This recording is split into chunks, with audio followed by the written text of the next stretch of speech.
Hello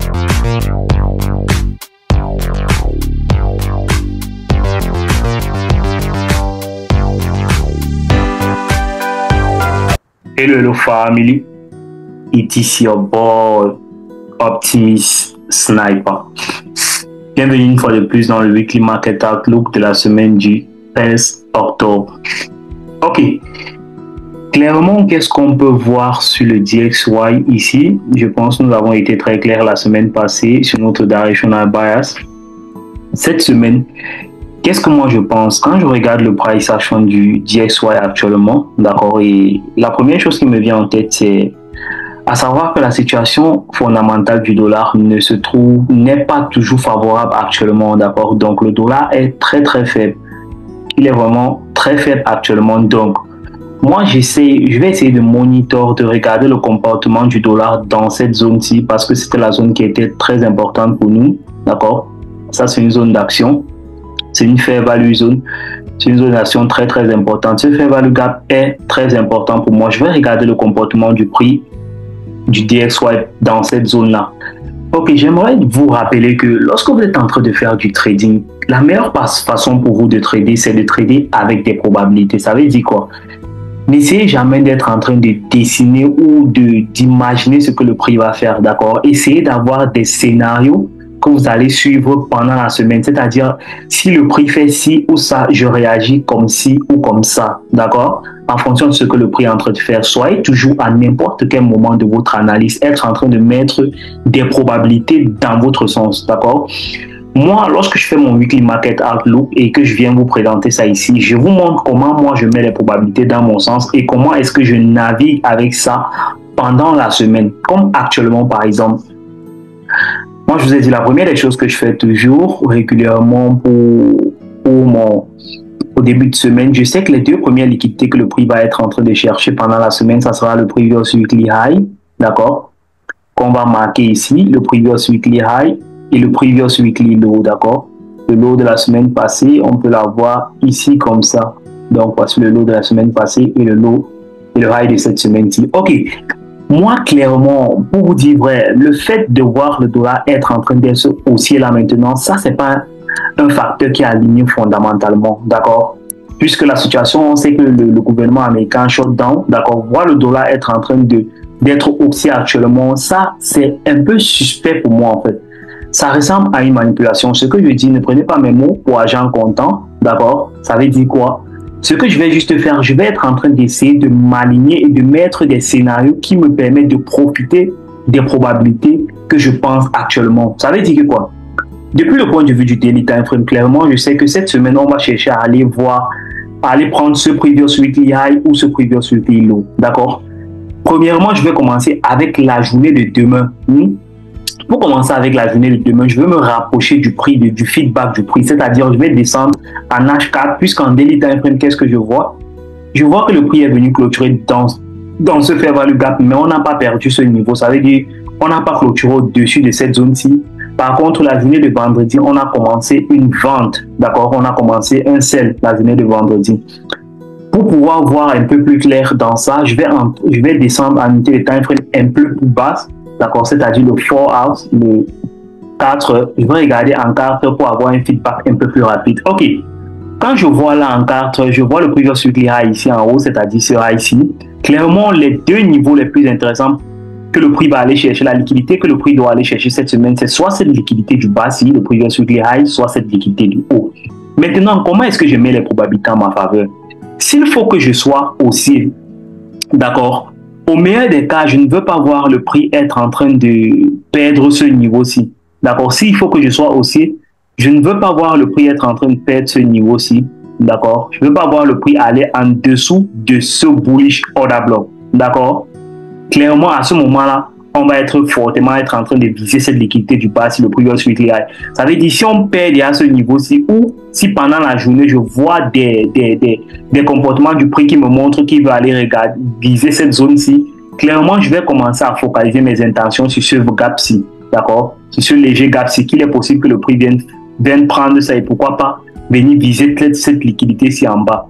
Et pour vous dire vrai, je suis un peu plus tenté par ça, d'accord, mais toujours est-il dit que ce que je pense n'est pas trop important, d'accord, ou mes instincts et mes sentiments sont rivés, c'est pas ce qui est important, c'est le feedback que le prix va me donner qui est important, d'accord. Donc, lorsque moi j'ai des intentions par rapport à quelque chose, je n'essaye pas de mettre les émotions par rapport à ça, d'accord, dessus. J'essaye de voir clairement, je ne veux pas aveuglément dire que je pense que le prix va faire ceci, non. C'est pas moi qui décide le marché. Par contre, je vais avoir un feedback direct de ce que le prix va faire. Maintenant, s'il faut que je sois baissier, d'accord, au meilleur des cas, moi, je ne veux pas voir le TSY être en train de perdre ce fair value gap. Ça veut dire que quoi, quand je parle de perdre, je ne veux pas voir le prix être en train de clôturer au-dessus de ce fair value gap baissier, d'accord. Je veux voir le prix être en train de le respecter, c'est-à-dire, je ne veux pas voir une clôture du 4, une bougie du 4 qui vient clôturer au-dessus de cette zone-ci. Là, pour moi, ça ne sera pas bon. À ce moment-là, le directional base baissier du TSY est en train d'être dominé, d'accord. Parce que actuellement, pour vous dire vrai, en daily time frame, je reste bien sur le dollar, d'accord. Pourquoi? Parce que l'aspect fondamental actuellement n'est pas aligné à la technique. Donc, je ne peux pas aveuglement me mettre à penser comme les retail traders. Ça veut dire que quoi? Si vous regardez pendant toute cette hausse, même sur le dollar en daily time frame, actuellement, tout le monde est bullish actuellement sur le dollar. Quand je parle de tout le monde, je parle des retail traders, c'est-à-dire les traders débutants. Tout le monde est bullish avec ce sentiment-ci. D'accord. Par contre, je sais que le sentiment du marché, lorsque on va être baissier, va toujours être bullish. D'accord. Je sais ça pourquoi? Parce que j'ai passé plusieurs années à trader. Lorsque le sentiment du marché est trop bullish, à ce moment-là, il faut faire attention. Clairement, là, on pense qu'on est bullish déjà sur le marché, mais pas moi. Encore, je n'ai pas encore switch off mon directional bias aussi en daily time frame sur le dollar. D'accord. Clairement, moi, je vais le voir être en train de clôturer déjà au-dessus ici pour commencer vraiment à penser que, ok, j'ai switch off mon directional bias à bullish pour le dollar. Actuellement, moi, je pense encore qu'il peut s'agir d'une manipulation. Prenez pas mes mots pour agent comptant, mais je pense bien à ça. D'accord. Donc, j'ai toujours un scénario à côté pour ça. Par contre, s'il me montre qu'il va être haussier, je ne vais pas hésiter à profiter de l'opportunité de le switch up à la hausse. D'accord. Clairement, comme je vous ai dit, mon directional bias va rester bien sur le dollar actuellement jusqu'à ce qu'on viole ce fair value gap-ci. Donc, pour la journée de demain, qu'est-ce que moi je pense clairement? Quel est le scénario que je pense pour la journée de demain? Je veux voir un Asian Session qui essaye d'accumuler quelque part là comme ça, d'accord, qui ne va pas loin. Et je veux voir à London Session qu'on fasse peut-être une légère manipulation dans ce fair value gap toujours du 4 ou qu'on commence directement à baisser, d'accord. Si on commence à baisser, ça va être un scénario qui va me plaire. Je vais chercher à me positionner soit au retest ici quelque part ou quelque part dans cette zone-ci pour pouvoir commencer à profiter de la baisse du dollar, d'accord. Ça, c'est le scénario parfait pour moi pour demain. Par contre, si on continue d'être haussier, moi, je vais voir quoi faire pour la journée de demain, lundi. Au meilleur des cas, je peux même rester sans profiter de ça et d'attendre clairement qu'on clôture avec une bougie haussière au-dessus de ce fair value gap baissier. Ça va dépendre de ce que je vais voir, comment le prix va se comporter. D'accord? Si je n'ai pas un bon scénario, je ne vais pas participer. D'accord? Ça, c'est clair.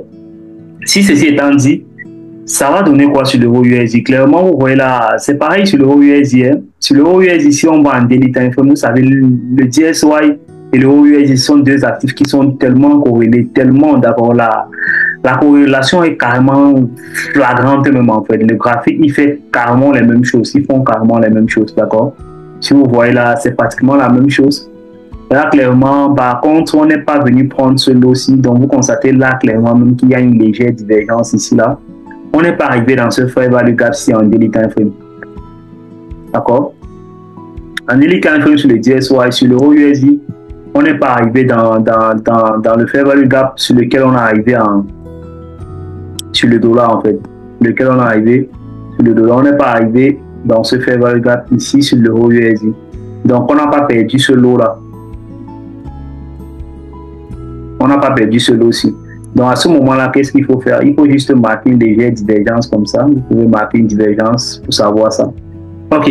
Donc, clairement, ici, moi, je pense qu'on a switch up pas mal de liquidités ici. D'accord? On a pas mal switch up la liquidité ici.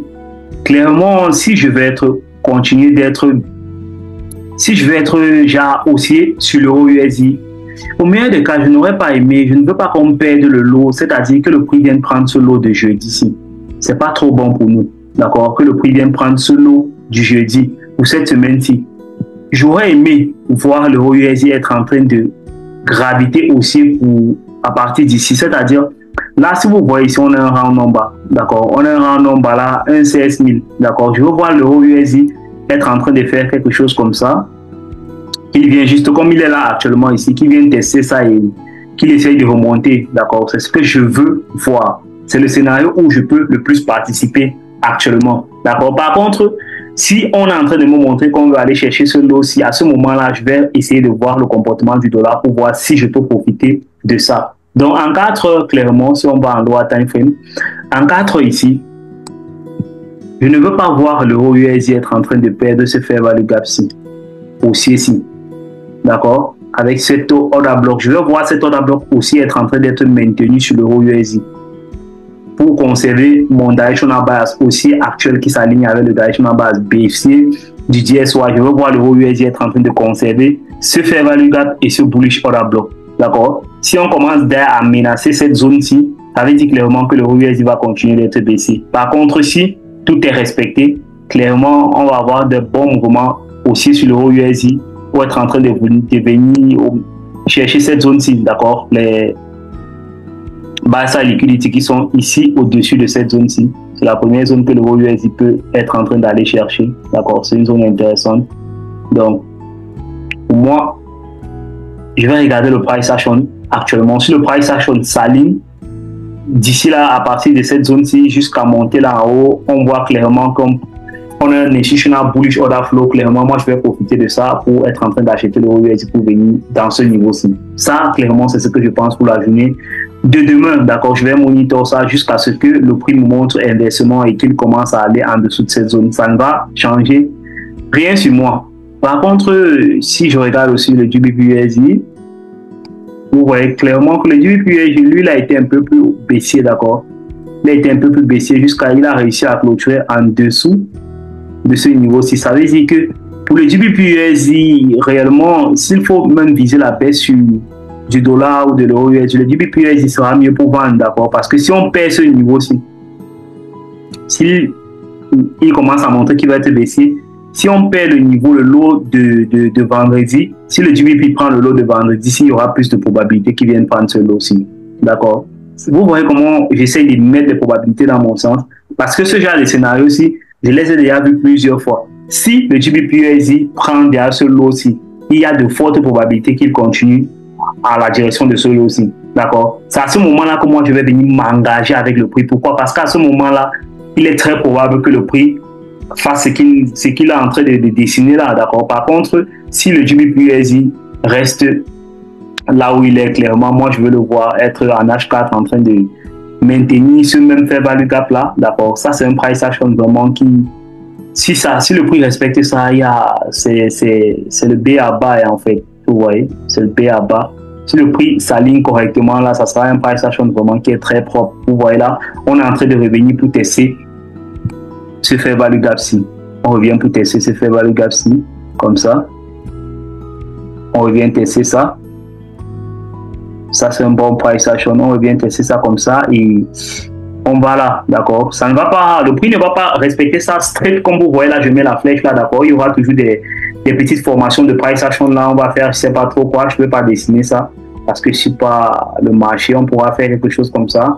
On vient, on manipule, on dégage, après on vient, on fait encore quelque chose comme ça, on pousse pour la dernière expansion, d'accord? Ça va faire ça n'importe comment. Toujours est-il dit que moi, ce que je vais regarder, c'est le price action de l'institutional order flow bullish sur le GBP/USD jusqu'ici, d'accord? Par contre, si on vient de prendre ce lot-ci, il est fort probable qu'on continue à la baisse, d'accord? C'est comme ça qu'on émet des probabilités. Voilà. Surtout lorsque vous êtes débutant, que vous n'avez pas un strong directional bias, vous ne savez pas comment naviguer avec le marché. Moi, je pense que c'est la meilleure façon de travailler comme ça. Parce qu'à ce moment-là, vous n'êtes pas en train de marier un directional bias, vous ne mariez pas une tendance, mais vous essayez d'aligner les probabilités à l'instant T où elles sont arrivées. D'accord? Ça veut dire quoi?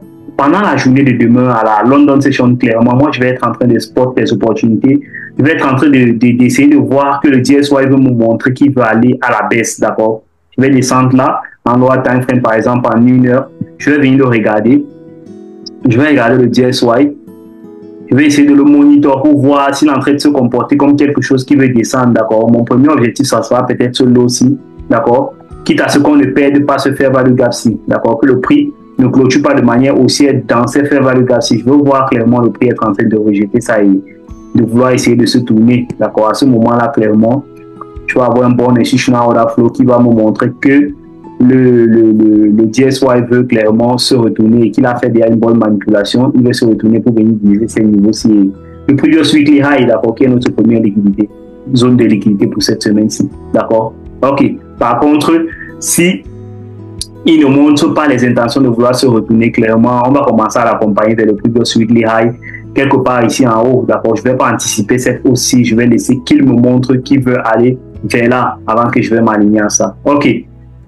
Je ne vais pas être très long dans le direction en bas. Je pense que c'est ce que je vais faire déjà pour la journée de demain. S'il y a quelque chose à vous update, si j'ai un peu de temps, je vais le faire, d'accord. Par contre, on va voir ce que la semaine va vous montrer. Vous savez là ce que moi je vais faire demain. Ok, it was your mentor, Optimist Sniper.